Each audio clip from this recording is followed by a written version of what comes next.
Hi viewers, welcome to our channel. ప్రస్తుతం మనతో పాటు సీనియర్ జర్నలిస్ట్ దాము బాలా సార్ వారితో మాట్లాడదాం. నమస్కారం సార్. నమస్తే సార్. కేసీఆర్ గారి ఫ్యామిలీలో మనం చూస్తున్నాం, మొత్తం కూడా కేసులు నమోదవుతూ వస్తున్నాయి. మన కేసీఆర్ గారికి ఈడీ నోటీసులు ఇచ్చింది. ఇప్పుడు లేటెస్ట్గా కేటీఆర్ కూడా హైకోర్టు నోటీసులు ఇచ్చిందంట. మరి ఏ కేసుకు సంబంధించి ఇచ్చింది, మరి ఏం జరగవచ్చు అంటారు సార్? మామూలుగా మనం దాదాపు రోజు ఒకటో రెండు టాపిక్లు రివెంజ్ స్టోరీల మీద చెప్పుకుంటున్నాం. ఆంధ్రప్రదేశ్ కావచ్చు, ఇటు ఇక్కడ కావచ్చు, ఎవరు గవర్నమెంట్లో ఉన్న ప్రతిపక్షాలని రెండు రకాలుగా వేధిస్తుంటారు. ఒకటేమో లీగల్గా కేసులు పెట్టి వాళ్ళు గతంలో చేసిన విధాన నిర్ణయాలు కావచ్చు, పథకాలు కావచ్చు, వాటిలో అక్రమాలు అవినీతులు జరిగిందని చెప్పి వీళ్ళు కేసులు పెడుతుంటారు. మళ్ళీ ఈ కేసులు ఏమన్నా లాజికల్ ఎండ్కి వెళ్ళి నిజంగా శిక్షలు పడతాయంటే ఏమి జరగదు, పడవు. కానీ వీళ్ళని వేధించడానికి కోసం, కంట్రోల్లో పెట్టుకోవడం కోసం, అట్లాగే ప్రజల్లో లెజిటిమసీ అంటారు. ఎప్పుడైనా ఒక పొలిటికల్ పార్టీకి ఒక లెజిటిమసీ కొన్ని విషయాల్లో ఉంటుంది. ఆ లెజిటిమసీని బ్రేక్ చేయాలి. అంటే ఇప్పుడు ఫర్ ఎగ్జాంపుల్ కేసీఆర్ కొన్ని సంక్షేమ కార్యక్రమాలు, కొన్ని అభివృద్ధి కార్యక్రమాలు ఇక్కడ తెలంగాణలో చేశాడు. ఆయనకి తెలంగాణని అభివృద్ధి చేశాడు, సంక్షేమం కూడా చేశాడు, అయినా అహంకారం అన్న ట్యాగ్ క్రియేట్ అయింది. సో ఇప్పుడు రేవంత్ రెడ్డి వచ్చి ఈయన అభివృద్ధి చేయలేదు, అభివృద్ధి పేరుతో అవినీతి చేశాడు, సంక్షేమం చేయలేదు, సంక్షేమం పేరుతో అవినీతి చేశాడు. అంటే ఈ రెండు విషయాల్లో ఉండే లెజిటిమసీని దెబ్బతీయడం అనేది రేవంత్ రెడ్డి కర్తవ్యం ప్రధానంగా. దీనివల్ల వాళ్ళని కంట్రోల్ చేయడం ఒకటి, ప్రజల్లో లెజిటిమసీని దెబ్బతీయడం. ఈ రెండు ప్రతి పొలిటికల్ పార్టీ దాని శక్తి మేరకు చేస్తారు. చేయని పొలిటికల్ పార్టీ ఏదీ లేదు. అంటే ఫిలాసఫికల్గా ఏ పొలిటికల్ పార్టీకి కూడా దీని పట్ల చేయకూడదు అనేది ఏం లేదు. వాళ్ళ వల్ల ఎంత అవుతుందో అంత చేస్తారు. ప్రతి ఒక్కరూ ఇదే చేస్తున్నారు. సో గతంలో కేసీఆర్ రేవంత్ రెడ్డిని ఇదే చేశాడు, ప్రతిపక్ష వాళ్ళని చేశాడు. సివిల్ సొసైటీకి సంబంధించిన పౌర సంస్థలు ఏవైతే ఉంటాయో అనేక సంస్థలు తెలంగాణలో వెరీ యాక్టివ్గా ఉంటాయి. ఎందుకంటే తెలంగాణ తీసుకురావడంలో ఆ సంస్థలు చాలా కృషి చేశాయి. ఆ సంస్థలన్నింటినీ ఉక్కుపాదంతో కేసీఆర్ అణిచివేశాడు. ఇప్పుడు కేసీఆర్ వంతు వచ్చింది అంతే ఇక్కడ. అందుకని కేసీఆర్ మీద కానీ, కేసీఆర్ కుటుంబం మీద కానీ ఎవరికి ఏం జాలి రావట్లేదు. కవితను అరెస్ట్ చేసినప్పుడు కూడా ఇక్కడ సింపతి అస్సలు రాలేదు. ఎందుకు రాలేదంటే వీళ్ళ ఫ్యామిలీ కూడా గతంలో ఇలాగే బిహేవ్ చేసింది కాబట్టి. కవిత ఢిల్లీలో స్కామ్ చేసిందా లేదా ఎవరికి తెలియదు, కానీ చేసిందని ప్రజలు నమ్ముతున్నారు. సో ఆ లెజిటిమసీని దెబ్బ కొట్టడంలో బీజేపీ సక్సెస్ అయింది, ఇక్కడ రేవంత్ రెడ్డి కూడా సక్సెస్ అయ్యాడు. సో ఈ క్రమంలో ఇంకా కూడా అనేక కేసుల్ని ఎదుర్కొంటారు. వాళ్ళకి కూడా తెలుసు మనం ఎదుర్కోవాలని, వాళ్ళు కూడా ప్రిపేర్ అవుతారు. వాళ్ళ లీగల్ టీమ్స్ ఈ మధ్యన 10 కోట్లు కేటాయించాడు కేసీఆర్ లీగల్ టీంకి తెలంగాణలో. ఎందుకంటే కేసులు పెడతారు కాబట్టి మీరు ఫీజులు తీసుకొని మా తరపున పనిచేయండి అని. సో ఇలాగా ఇది జరుగుతూనే ఉంటుంది. అయితే ఇప్పుడు అంటే మనకి ఇంకా వేగంగా కదలట్లేదు, మెల్లమెల్లగా స్లోగా నోటీసులు రావడం అది జరుగుతుంది.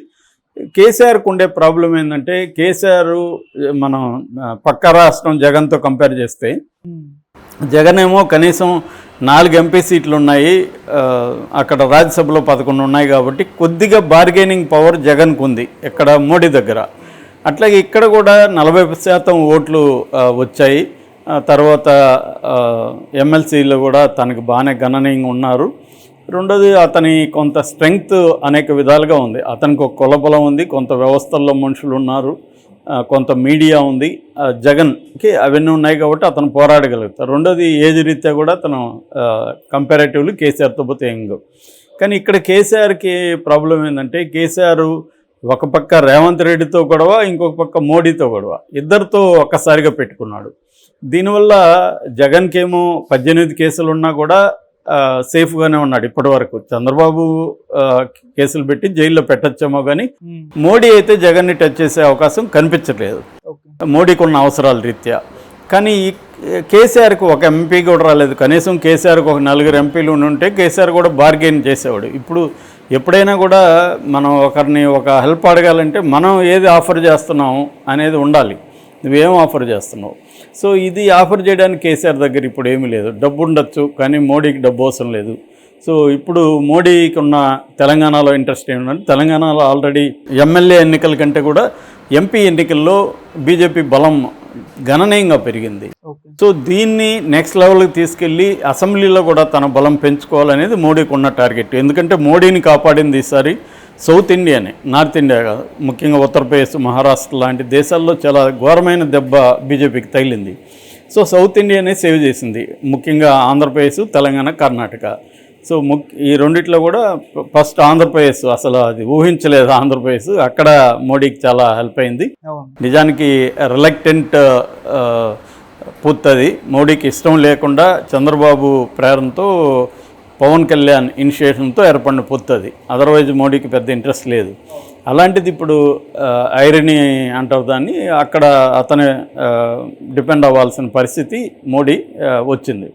సో ఈ కాంటెక్స్లో తెలంగాణలో కేసీఆర్ వీక్గా ఉన్నాడు కాబట్టి కేసీఆర్ని తొక్కేయాలనేది ఇప్పుడు మోడీకి ఉన్న లక్ష్యం. అదే లక్ష్యమే ఇక్కడ రేవంత్ రెడ్డికి కానీ కాంగ్రెస్ ప్రభుత్వానికి కానీ ఉంది. సో కాబట్టి ఇప్పుడు కాంగ్రెస్ ప్రభుత్వం ఇక్కడ కేసీఆర్ని రకరకాల కేసులు ఆల్రెడీ పెట్టింది. దీంతోపాటు ఇప్పుడు ఈడీ కూడా మెండలాగా ఎంటర్ అయింది. గొర్రెల స్కామ్లో ఈడీ ఎంటర్ అయింది, మనీ లాండరింగ్ జరిగిందని చెప్పి. సో ఈడీ ఆల్రెడీ నోటీసులు ఇచ్చిందని చెప్తున్నారు. రఘునందన్ రావు మొన్న మీటింగ్లో చెప్పాడు, బీజేపీ. సో ఇప్పుడు ఈడీ కూడా ఎంటర్ అయితే ఖచ్చితంగా కేసీఆర్కి అది ఎప్పుడు వేలాడే కత్తి అతని మీద పడుతుందని ఎవరికి తెలియదు. కాబట్టి అదొక ప్రాబ్లం. అయితే ఇప్పుడు మనం చెప్పుకునే కేటీఆర్ మీద కేసు దీనికి భిన్నమైనది. కేటీఆర్ మీద కేసు ఇటు బీజేపీకి సంబంధం లేదు, ఇటు రేవంత్ రెడ్డికి సంబంధం లేదు. ఇదేంటంటే ఎలక్షన్లో కేటీఆర్ తప్పుడు అఫిడవిట్ పెట్టాడని చెప్పి కాంగ్రెస్ నుంచి కేసీఆర్ తరఫున అక్కడ సిరిసిల్ల నుంచి పోటీ చేసిన అతను మహేందర్ రెడ్డి, తర్వాత లగిశెట్టి శ్రీనివాస్, వీళ్ళిద్దరూ కలిసి హైకోర్టులో పిటిషన్ వేశారు.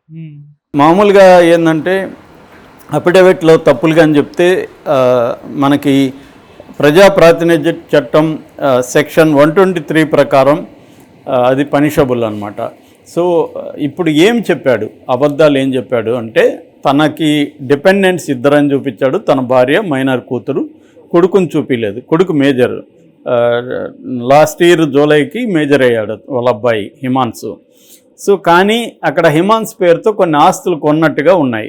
ఆస్తులు ఏంటంటే సిద్దిపేటలో మర్కూట్ మండలంలో వెంకటాపూర్లో 4 ఎకరాలు ల్యాండు, ఎర్రబల్లిలో 32.15 ఎకరాలు ల్యాండ్ కొన్నాడు. డబ్బులు ఎక్కడి నుంచి వచ్చింది ల్యాండ్ కొనడానికి? సోర్స్ ఆఫ్ మనీ ఏంటి, సో సోర్స్ ఆఫ్ ఇన్కమ్ ఏంటి అబ్బాయికి అనేది అతను చూపించలేదు. ప్రైమా ఫేసి కన్విన్స్ అయ్యి ఇప్పుడు ఇక్కడ చీఫ్ ఎలక్షన్ కమిషనర్కి, తర్వాత ఆర్ఓగా ఉన్న ఆర్డీఓకి, వీళ్ళకందరికీ నోటీసులు ఇష్యూ చేసింది, మీరు దీనికి రిప్లై ఇవ్వమని. సో వాళ్ళని ఇప్పుడు ప్రతివాదులుగా వాళ్ళని కూడా చేర్చింది. అట్లాగే కేటీఆర్ కూడా నోటీసులు వెళ్ళాయి, కేటీఆర్ కూడా రిప్లై ఇవ్వాలి.